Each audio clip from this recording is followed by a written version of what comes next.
So ముఖ్యంగా diabetes వచ్చినప్పుడు అందరిలోనూ అలాంటి ఆహారం తీసుకోవాలి, ఇలాంటి ఆహారం తీసుకోకూడదు అని అక్కడక్కడ ఎన్నో మాటలు ఉంటాయి అన్నమాట. సో ముఖ్యంగా డయాబెటీస్ ఎలాంటి ఆహారంతో వాళ్ళకి మంచి కంట్రోల్లో ఉంటుంది అనేది చాలా ఇంపార్టెంట్. సో డయాబెటీస్ వచ్చినప్పుడు ఫస్ట్ మనం వెయిట్ అనేది కంట్రోల్లో పెట్టుకోవాలి. వెయిట్ కంట్రోల్లోకి వచ్చినప్పుడు మనకి షుగర్స్ ఆటోమేటిక్గా కంట్రోల్లో ఉంటాయి అన్నమాట. సో వెయిట్ రిడక్షన్ కావాలి అంటే మనకి కార్బోహైడ్రేట్ని మనము సమతుల్యంగా తీసుకోవాలి. కార్బోహైడ్రేట్ ఎక్కువ మోతాదులో తీసుకోవడం కానీ రీఫైన్డ్ కార్బోహైడ్రేట్, సింపుల్ కార్బోహైడ్రేట్ వీటి వలన మనకి షుగర్స్ పెరిగే ఛాన్సెస్ ఉంటాయి. అందుకే మన ఆహారంలో కాంప్లెక్స్ కార్బోహైడ్రేట్ని మనం ఎంచుకోవాలి. కాంప్లెక్స్ కార్బోహైడ్రేట్ అంటే మనకి వీటిపైన ఎక్కువ పొట్టు కానీ పీచు పదార్థం ఫైబర్ అనేది ఉంటుందన్నమాట. ఎగ్జాంపుల్ ఏంటంటే మన గోధుమలు, జొన్నలు, సజ్జలు, కొర్రలు, అరికలు, సామలు, బ్రౌన్ రైస్ వీటిలో ఫైబర్ లభిస్తుంది, పీచు పదార్థం.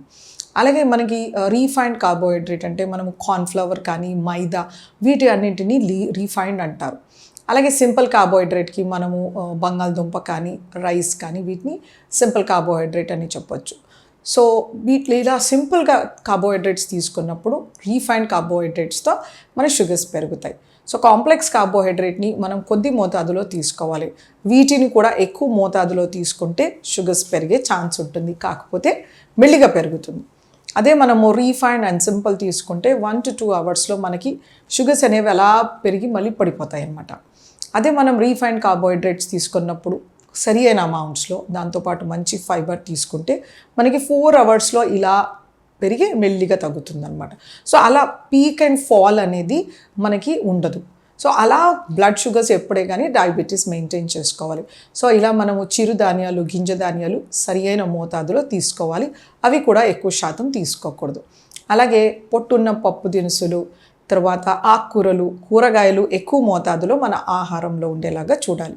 ప్రతిరోజు ఆకుకూరల్ని ఆహారంలో చేర్చుకోవాలి. పండు మనకు ఒక చిన్న టెన్నిస్ బాల్ సైజ్ అంటే సరిపోతుంది. పుల్లగా చప్పగా ఉండే సీజనల్ ఫ్రూట్స్ తీసుకుంటే మంచిది. పళ్ళ రసం తీసుకోకూడదు. అలాగే మనకి నూనెలు కొద్ది మోతాదులో తీసుకుంటే చాలు. అంటే సగటుగా మనిషికి 500 ml కానీ సగం లీటర్ సరిపోతుందన్నమాట. అలాగే పంచదార, బెల్లము, తేనె ఇలాంటివి తీసుకోవాల్సిన అవసరం లేదు మనకి. అలాగే మనము సాలడ్ వెజిటేబుల్స్ 3 పూట్ల ఆహారంలో చేర్చుకుంటే షుగర్స్ బాగా కంట్రోల్లో ఉంటుందన్నమాట.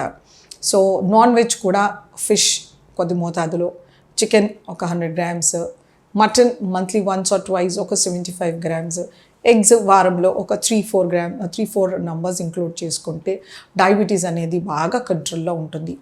ఈ ఆహారంతో పాటు మంచి ఎక్సర్సైజ్, జాగ్, వాక్, స్ట్రెచ్చింగ్ ఇలాంటివి చేయడం, యోగా చేయడము, లేకపోతే క్రికెట్, బ్యాడ్మింటన్ ఇలాంటివి ఆడితే కనుక డయాబెటీస్ అనేది బాగా కంట్రోల్లో ఉంటుంది.